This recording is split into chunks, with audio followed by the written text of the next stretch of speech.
కూకట్పల్లి నియోజకవర్గం ఖైత్లాపూర్లో 62 కుటుంబాలకు double bedroom ఇళ్ల పంపిణీ చేశారు మంత్రి శ్రీధర్ బాబు. పేదలకు ఇళ్లు కట్టించడంతో పాటు డబుల్ బెడ్రూమ్ ఇళ్లు దశలవారీగా అందజేయడమే ప్రభుత్వం యొక్క లక్ష్యమని అన్నారు మంత్రి. ఇల్లు లేని నిరుపేదలతో పాటు ఎల్ఐజీ, ఎంఐజీ విషయంలో మంత్రి పొంగులేటితో పాటు సీఎంతో చర్చించి నిర్ణయం తీసుకుంటామని అన్నారు.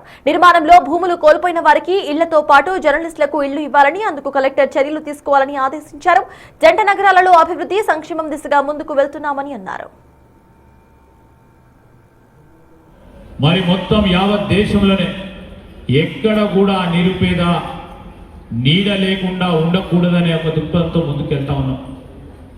ఆ క్రమంలోనే ప్రతి నియోజకవర్గానికి 3500 ఇళ్ల ఇంద్రమ్మ ఇల్లు ఇచ్చినాం. ఈ ప్రాంతంలో ఇల్లు కట్టాలంటే స్థలాలు కావాలి.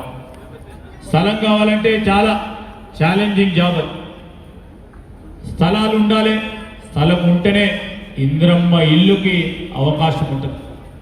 కానీ మనం చూస్తూ ఉన్నాం, ఎక్కడ పడితే అక్కడ అపార్ట్మెంట్లు ఉంటాయి. ఇక్కడ స్థలాలు దొరకవు. ఒక గజం కొనాలంటే లక్షలల్లో ఉంటుంది.